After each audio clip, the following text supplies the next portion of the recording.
নমস্কার, আশা করি সবাই ভালো আছেন। জয়ার জলছবিতে সবাইকে স্বাগত। চলুন শুরু করি আজকের পথ চলা। আমার ছেলে মেয়ে দুজনেই পুনের মুক্তাঙ্গন এক্সপ্লোরেটরি সায়েন্স সেন্টারে অনেক বছর ধরে যেত। এখানে ছোটরা শুধু বই মুখস্থ করে না, নিজের হাতে বিজ্ঞান আবিষ্কার করে। এটা একটা ইনোভেশন হাব, যেখানে বাচ্চারা নতুন নতুন আইডিয়া নিয়ে কাজ করে, নিজের হাতে শেখার আনন্দ উপভোগ করে। এই সেম এক্সপেরিয়েন্স কলকাতায় বিড়লা ইন্ডাস্ট্রিয়াল অ্যান্ড টেকনোলজিক্যাল মিউজিয়ামে গত বছর ও সামার ক্যাম্পে পেয়েছিল। গত বছর ওর ওই সামার ক্যাম্প এত ভালো লেগেছিল যে এবার আবার 15 ডেজের জন্য ইলেকট্রনিক্স আর ফিজিক্স নিয়ে এখানে যোগ দিয়েছে। জানেন তো, এটা ছিল ভারতের প্রথম টেকনোলজিক্যাল মিউজিয়াম। এই মিউজিয়াম তৈরি হয়েছিল 1959 সালে। আগে এটাকে বলা হতো বিআইটি মিউজিয়াম। এখনো নামটা একই আছে, কিন্তু এখন এখানে প্রতিদিন হাজার হাজার ছাত্রছাত্রী বিজ্ঞান ও প্রযুক্তির হাতে কলমে শিক্ষা নিচ্ছে।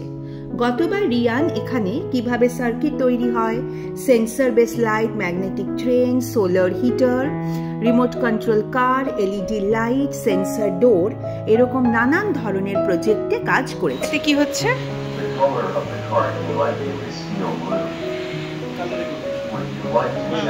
আমরা যখন স্কুলের বইয়ে বিজ্ঞান পড়ি তখন অনেক কিছুই চোখের সামনে কল্পনা করতে হয়। পরমাণু কেমন দেখতে, আলো কিভাবে বেঁকে যায়, অথবা ম্যাগনেট কিভাবে কাজ করে। কিন্তু যখন এগুলো হাতে কলমে করা যায় তখন শেখাটা শুধু পড়া নয়, অনুভব হয়ে যায়।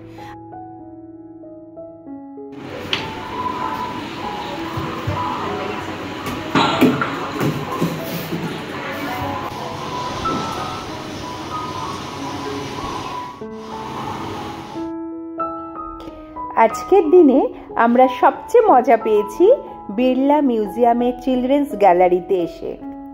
দেয়ালে রঙিন ছবি, বোতাম টিপলেই আলো জ্বলে উঠছে, কোথাও আবার শব্দ করে মিউজিক বাজছে। একদম ছোটদের জন্য বানানো এই জায়গাটা, কিন্তু এখানে এসে মনে হচ্ছিল বয়স তো শুধু একটা সংখ্যা। আমরা বড়রাও এখানে এসে একদম ছোট বাচ্চা হয়ে গিয়েছিলাম। বাচ্চাদের সব অ্যাক্টিভিটি আমরা করছিলাম।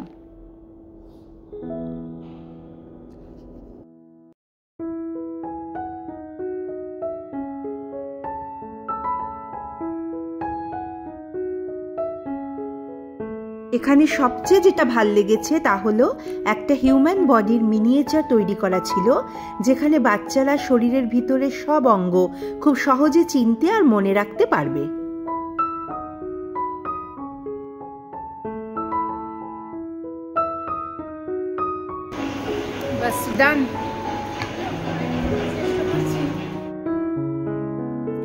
রিয়ানের ক্লাস হয়ে গেছে, এখন বাড়িতে গিয়ে লাঞ্চ করে ইচ্ছে আছে একটু বাবা মার কাছে যাব।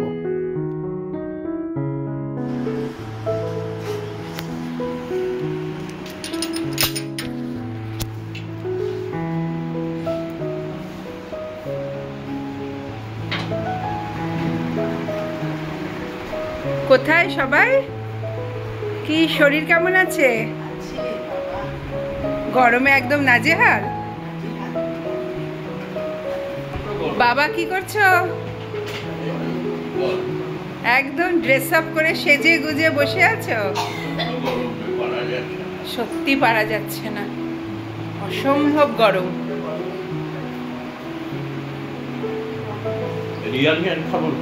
রিয়ান খেলছে, ওর অনেক বন্ধুরা এসে গেছে, তা বললো যে হ্যাঁ, রিয়ানের বাবা এই যে এসেই খাওয়া শুরু করেছে। আসার সময় আমাকে বলছে যে কি বাবাকে কিছু খেতে দেবে, বাবা কি খাওয়াবে? এই গরমে কি খাবে বলো? এই গরমে ধোকা খাবে। এখন দুজনের মধ্যে দুনিয়ার গল্প চলছে। একটু তাড়া না লাগালে এখন সারা দিন গল্প চলবে। এই ছিল আজকের ঘরে বাইরের গল্প। খুব তাড়াতাড়ি আবার আসবো নতুন কিছু নিয়ে।